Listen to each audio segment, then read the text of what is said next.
Tonight, the dangerous storms causing air travel chaos. Thousands of delays stacking up at airports across the country. Flash flooding submerging streets, water pouring into subways. This little girl rescued from a car trapped by the rising waters in New Jersey. Widespread delays caused by the weather and staffing shortages. This just in, what we're learning about the injuries reported on a JetBlue flight. Devastation in the Caribbean, entire streets wiped away by Hurricane Melissa. We'll show you the town where 90% of the roofs are gone, and our team making it to Montego Bay where thousands of tourists are stranded. Also breaking, Prince no more. King Charles taking away his brother Andrew's prince title and kicking him out of his royal home. The name the former prince will now go by. Clash of the superpowers, President Trump and China's leader face to face. The man President Trump calls a tough negotiator, barely breaking a smile. Did Trump's charm offensive work? Chilling testimony, the teacher shot by her 6-year-old student, telling jurors she thought she was on her way to heaven when she was shot inside the school. The terrifying attempted robbery caught on camera, a little girl rushing into her home as a group of armed suspects chase her. Dangerous pursuit. Did this police officer try to run over a man with his squad car? What the department announced. Our series, The Cost of Denial, how this little girl got her insurance company to cover the surgery she desperately needed. What happened when our reporter started making calls? And with Halloween just hours away, people are stocking up on candy, chocolate, and potatoes? The new trend sprouting up. Nightly News starts right now. This is NBC Nightly News with Tom Yamas. And good evening. Tonight we begin with severe weather and the perfect storm of staffing shortages, shutdown stress, and weather delays, wreaking havoc at some of the nation's busiest airports. And warnings are only growing tonight as we head into the busy holiday travel season. Severe weather swept in fast today and unleashed havoc on major parts of the country today. Pounding rain and flash flooding drenching the East Coast from Virginia to New England. Look at this. One family rescued from their car as fast-moving floodwaters trapped them in New Jersey. And in Queens, vehicles submerged. Some drivers, you see it right here, trapped on top of their cars. And this morning, water pouring down into New York's subway stations, complicating the commute home for many in the nation's biggest city. The severe weather snarling air traffic at some of the busiest airports in the country, causing thousands of delays today. Tom Costello is tracking it all and starts us off tonight. Up and down the East Coast, pounding rain, flooding, down trees, and snarled traffic. In New York City, water pouring into the subway system. It's going to be okay, Annalisa. In Bayonne, New Jersey, firefighters rescued a family from a flooded underpass. The weather also made it a bad day to fly, forcing the FAA to issue ground stops and delays at major airports, from Boston through New York to Philly and D.C. By late afternoon, more than 5,000 flight delays, as long as 4 hours at JFK, made worse by air traffic controllers working without a paycheck. And now a warning about the impacts of the shutdown on holiday air travel. Look, it could be a disaster. It really could be, because at that point you're talking about people have missed 3 paychecks. They've missed 4 paychecks. How many of them are not going to show up for work? Today, the vice president blamed Democrats for voting against a Republican spending bill that would reopen the government. Adding to the pressure on Democrats today, Delta and United also urged Congress to pass a clean resolution, known as a CR, to end the shutdown. Let's get a clean CR and get that negotiation done behind closed doors without the pressure and without putting the American workers and the American economy at risk. Feeling the heat, Democrats who are demanding more health care spending before reopening the government pushed back. We're trying to lift up the quality of life of the American people. Tom joins us live now. Tom, I know you're tracking a lot of developing news, one with a JetBlue flight. Yeah, that's right. So this was a flight from Cancun to Newark, diverting to Tampa after the flight experienced a rapid drop in altitude. EMS crews transported several passengers and crew members to a local hospital. Tom Costello, our thanks to you. To Jamaica now, where emergency crews are still trying to reach the hardest hit areas cut off by Hurricane Melissa. Flights began taking off for the U.S. today, but when our George Solis made it to Montego Bay, he found thousands of tourists still trying to find a way out. Tonight, Jamaica's coastline battered, communities completely destroyed. In the hard-hit town of Black River, roofs were blown off 90% of buildings. The difficult process of cleaning up now just beginning. I try to be strong with them, but deep inside I'm crying. I'm really crying. Alfred Hines is trying to salvage what he can after narrowly escaping Melissa's floodwaters. I see the water at my waist, and about 10 minutes time, I see it around my neck here, and I make my escape.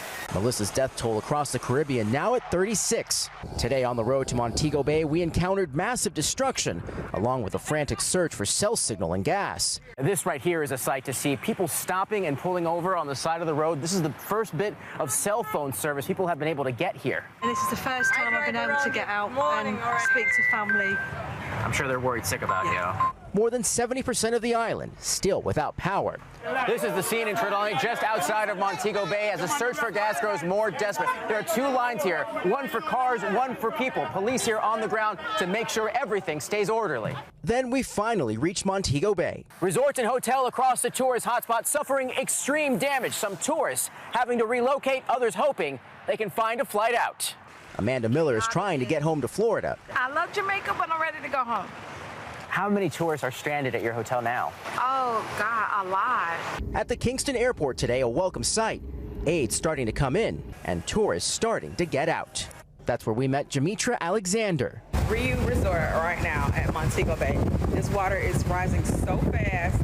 After a terrifying experience riding out Melissa in Montego Bay, she was relieved to score a seat on one of the first flights back to the U.S.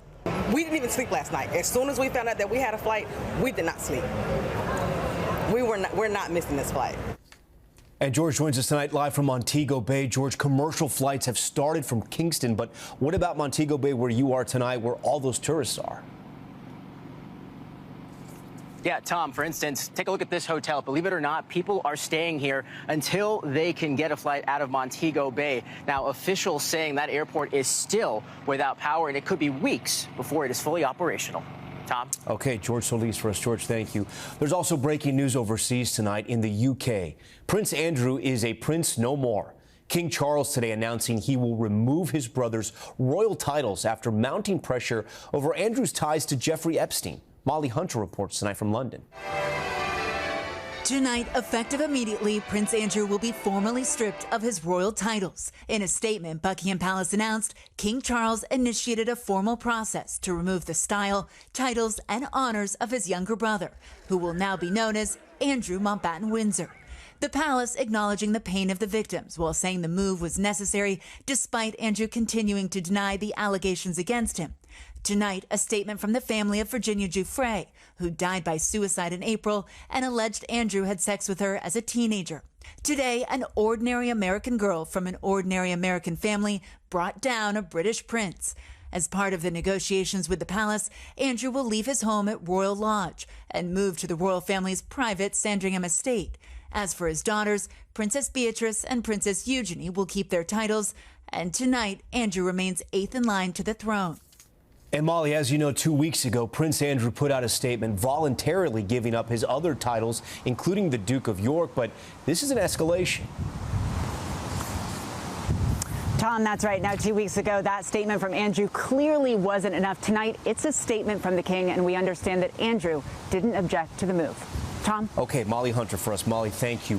President Trump is back home tonight after that high-stakes meeting overseas with China's leader. Both sides now agreeing to a truce in the trade war. Kelly O'Donnell has the late details. Back from Asia and bringing home a key reset with China over tariffs and trade. President Trump and China's Xi Jinping shoulder to shoulder for the first time in 6 years. President Trump with a charm offensive. And we're going to have a very successful meeting, I have no doubt. But he's a very tough negotiator. That's not good. China's President Xi appearing all business. President Xi is a great leader of a great country. We do not always see eye to eye with each other. And it is normal. A handshake and a whisper as they parted ways. The two economic superpowers pulling back from a costly standoff with a one-year pact. On the scale from 0 to 10, with 10 being the best, I would say the meeting was a 12. I think it was a 12. On tariffs, President Trump reduced steep taxes on Chinese imports by 10%. In exchange, China will suspend restrictions on rare earth materials, work to reduce the flow of fentanyl to the U.S., and resume buying soybeans from American farmers.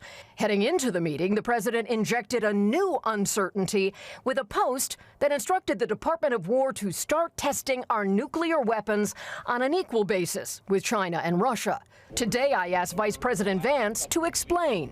What's your understanding of his intention? The Russians have a large nuclear arsenal. The Chinese have a large nuclear arsenal. Sometimes you've got to test it to make sure that it's functioning and working properly. It remains unclear if the president wants that testing on the nuclear warheads, not done in more than 30 years, or testing of the missiles that would deliver them. Tom? All right, Kelly, thank you. There was stunning testimony today in the case of a teacher shot by her 6-year-old student in school. That teacher describing the moments after she was hit. Stephanie Gosk has the late details. In her own words, I thought I had died. Former first-grade teacher Abigail Werner described the horror of being shot by a 6-year-old student at Virginia's Rich Neck Elementary School. I thought I was either on my way to heaven or in heaven. Today's Werner took the stand in the civil trial against her former assistant principal, Ebony Parker, who she accuses of ignoring multiple warnings that a student had a gun back in early 2023. My next memory is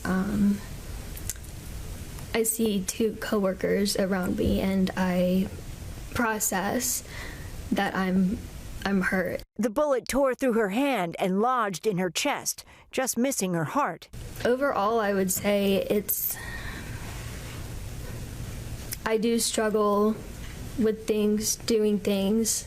In cross-examination, defense attorneys focused on Zwerner's actions that day. Did you remove his backpack from the classroom? No. Did you search his backpack? No.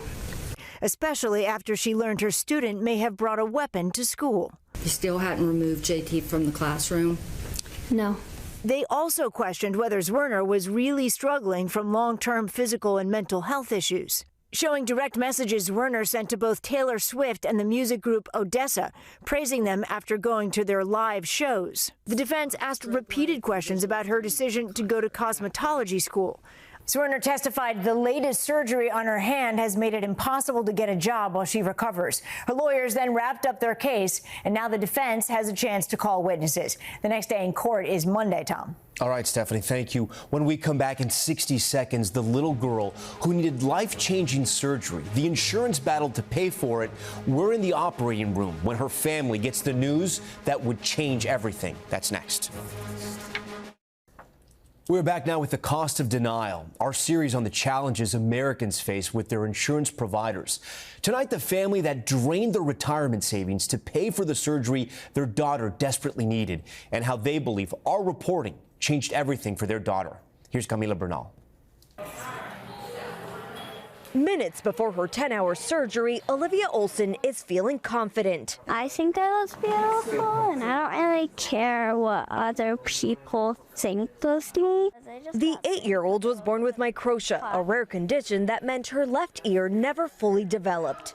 I just want to get a big ear so people don't bully me in the future. Next thing you know, you'll be waking up. Her parents, Annie and Dave, knew since birth Olivia would need an operation to reconstruct her ear. We had no doubt in our minds that the insurance was going to cover it. But Anthem Blue Cross Blue Shield repeatedly said that it wouldn't cover Dr. Cheryl Lewin, a California-based specialist in microtia restoration, because she was outside of the insurer's network. We got a denial letter, and it was literally like a stab in the heart. The family had sought what's known as a gap exception, allowing them to use their in-network benefits for an out-of-network provider. This particular operation does not allow for any even minute level of imperfection. Instead, Anthem gave the Olsens a list of 6 in-network doctors. We reached out to all 6 of them, and not a single one said they performed the surgery.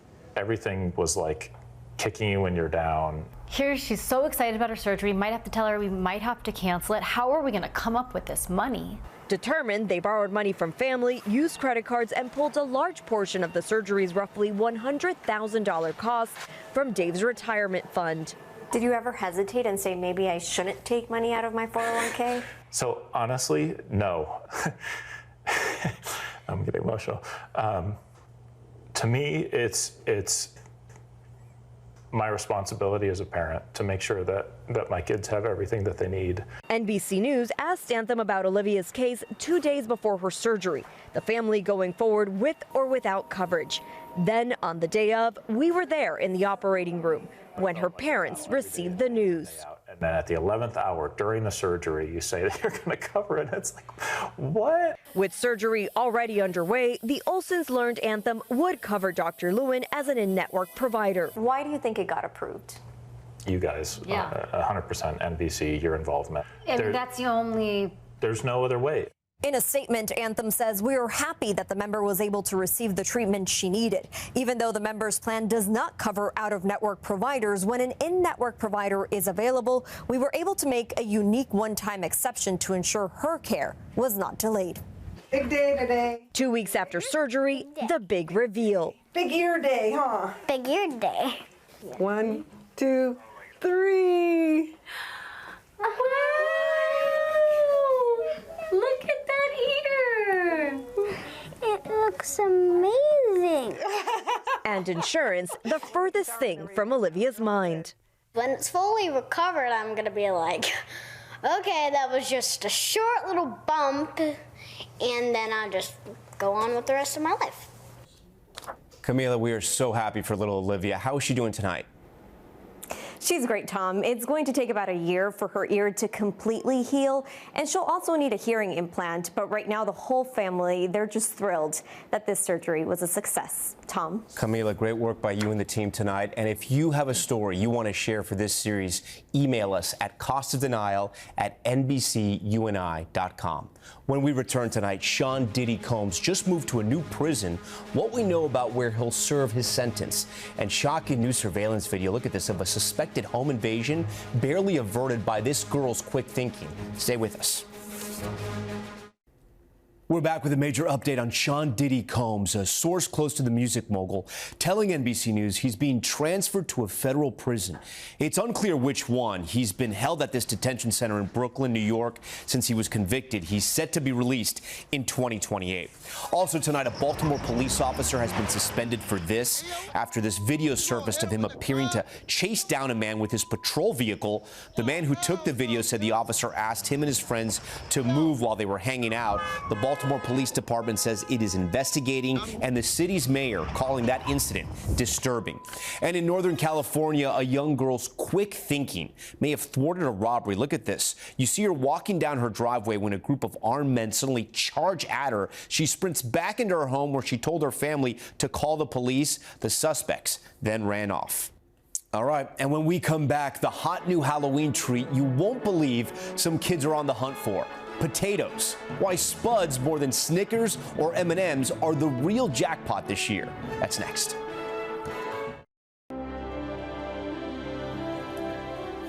There's good news tonight about a hot new Halloween treat. While most kids reach for candy when they go door to door, you might be surprised at the alternative some trick-or-treaters are loving this year. Emily Aketa explains.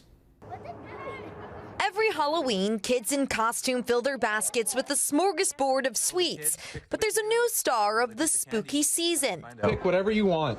You can grab 2. That is kids saying trick or tater. Did you just get a potato? Yeah. Videos of homeowners handing out potatoes on Halloween have been sprouting up on social media in recent years, leaving some puzzled, but surprisingly, most ecstatic. You want more potatoes? Who wants more potatoes? Candy or a potato? Pat Foy has become known as Potato Man in Lancaster, Pennsylvania. I say to everybody, candy or potato, and they say things like potato all day.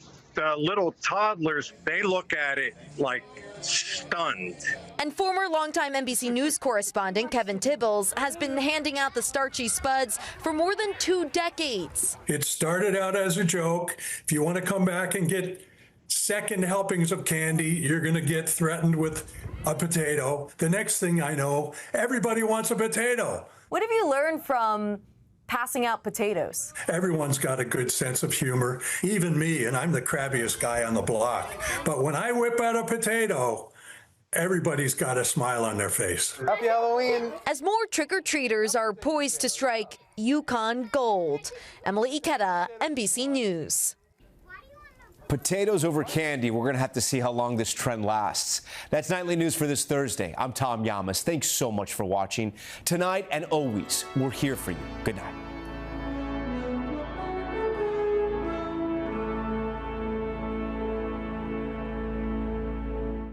We thank you for watching, and remember, stay updated on breaking news and top stories on the NBC News app or watch live on our YouTube channel.